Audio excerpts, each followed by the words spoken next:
So building this new kit reminds me of a previous kit that I built roughly a year ago. That is, of course, the high grade Barbatos, the original one, which came out pretty good for what it is.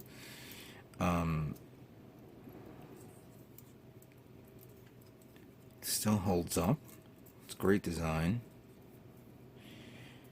I'm not a big fan of repeats, but this one I'll do because it's a slight variations of the original. And I could have, I feel like I could have, should have put in a little bit more work on this guy.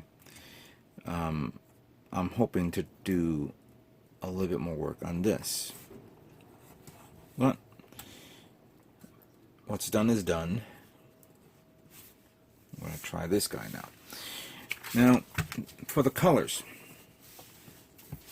the most obvious, of course, is white. And I'm going to use MS White Semi-Gloss by Mr. Color. I've always had success with this, and should be appropriate with that. The blue, I'm going to use character blue. I've been enjoying this type of tone from my previous build of the full armor Gundam from the Thunderbolt movie series, or yeah, movie. So I'll use this. Now the red kind of threw me into a quandary in a way because it's a little too bright for me. I wanted to give it a little bit more, I don't know, gritty or something like that. Or at first I thought maybe I should try what do you call it? The what do you, where is that? Where is that?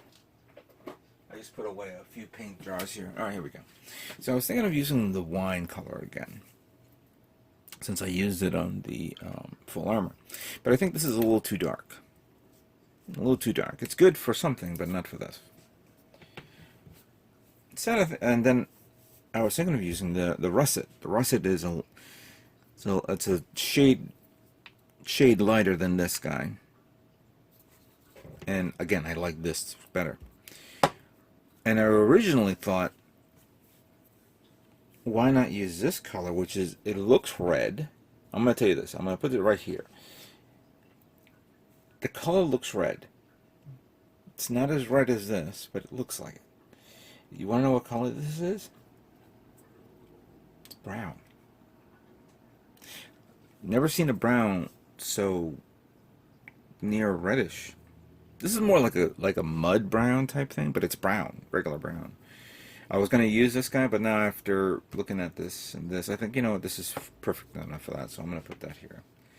And by the way, the idea of metallic just came into my head, and I said, no metallic. Certain things will be metallic, of course. We'll cover that in a moment.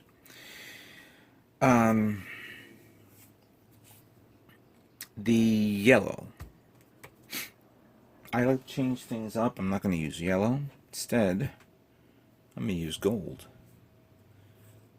Gold seems like a better appropriate color for this. I like that. And then the inner frame, we'll use UNT MS Gray Metallic. So far we got some primary colors here.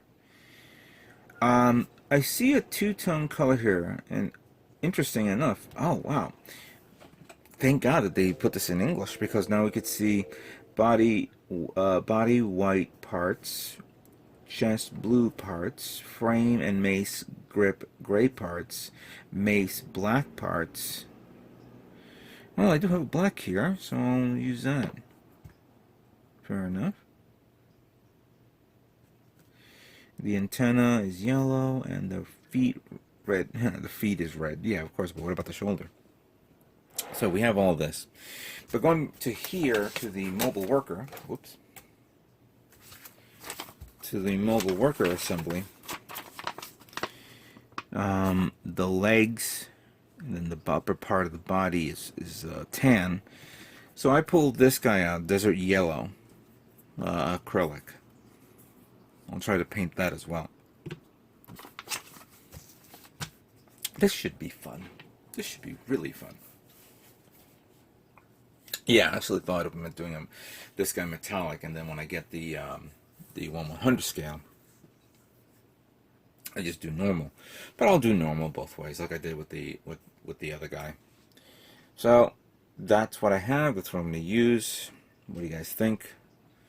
Let's begin building 1/44 scale Gundam Barbatos Lupus.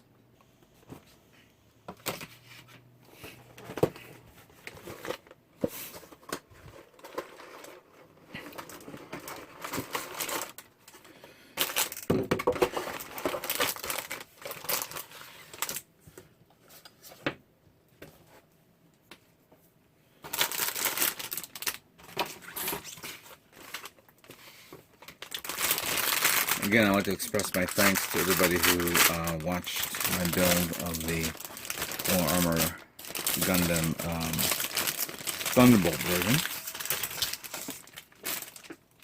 You guys, that was pretty good. Thank you very much. And of course, I'd like to thank those who commented on my time at New York Comic Con for the Gunpla Builders World Cup.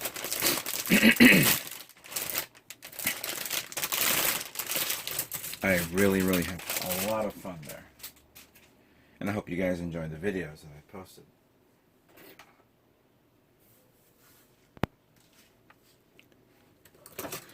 Give me a lot of insight of ideas that I want to try at the show. Ooh, I need another tray. There it is. And some ideas.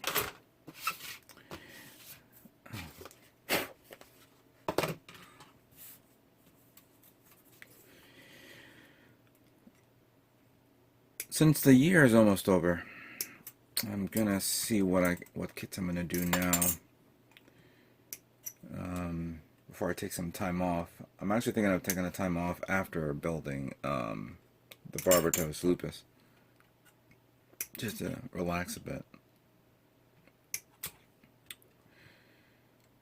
Just maybe about a week or so before I start working on something big. I did mention before in my live broadcast that I was going to do a contest. I'll talk about that after I build the Barbatos. So, I can't tell you what it is now. I'll tell you later. Oh, you get 2 of these. Is that the hand? Interesting. If you get 2 of those, does that mean you get 2 sets of hands?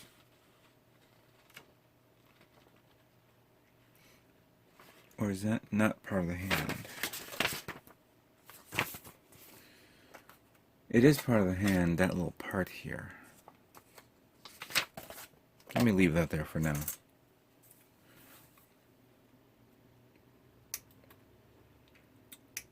Of course, for the month of October, we're going to be seeing some other high-grade kits coming from IBO. The one that looks, you know, like this guy right here is called the Higo. And I wished I can get at the show, but it actually came out during the show. Surprisingly, you think that they would at least release another kit, you know, 2 high-grade kits from a new series at the same time. They did that with the first season of IVO, but I guess maybe they thought the weapons pack was sufficient enough.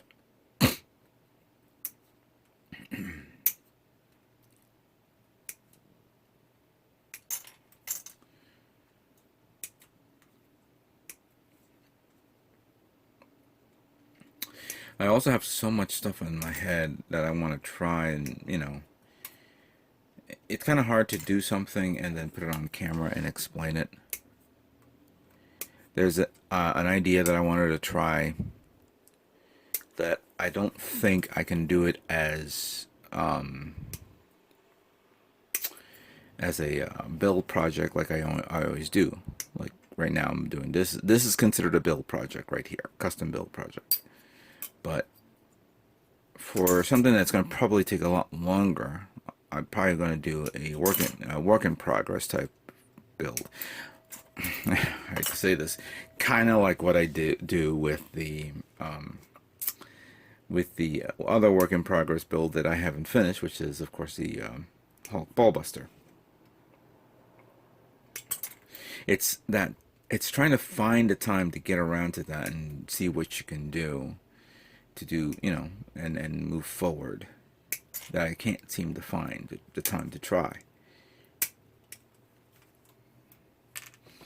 I did fiddle about with the wiring on the Hulkbuster, and the one thing that's kind of annoying me is the legs, but I may have to take some things apart from the legs and redo it again, but that depends on how it comes out or how it looks. So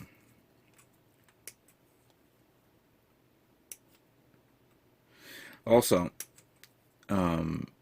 I did mention in my previous video that my camcorder works, even though I'm using my phone for recording. It's uncomfortable to do this with the phone because even though it takes great video, transferring it over from my computer takes a long time. It's a pain in the ass, and the base here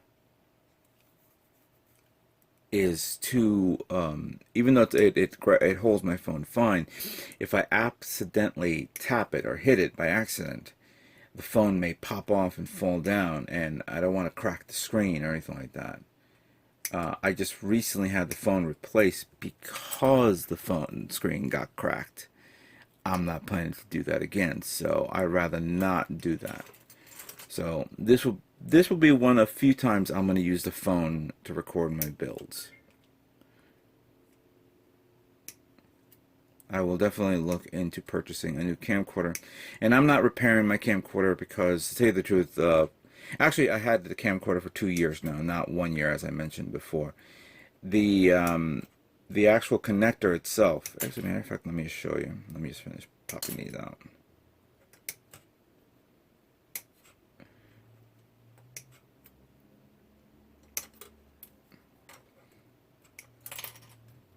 Here we go.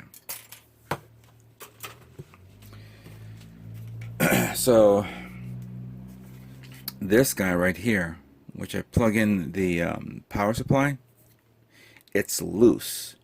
It's not. It doesn't hold it into place, and it bends, and you have to like position it in a specific way to charge the battery. I can buy a battery pack type thing. We can plug it in and plug the battery charger. But then, you know, I'm just putting band-aids. I mean, obviously this needs to be band-aid up considerably, but I don't have the confidence for me to actually, you know, unscrew everything and put the whole thing on, and then hopefully the reason why this doesn't work is because of the screen. If I buy a screen, okay, fine, and then I can replace it. But if that turns out that didn't work, that's money wasted, time wasted, build time wasted, you could say. So I'm definitely looking to getting a new camcorder soon enough. So hopefully that will be ready for the next build.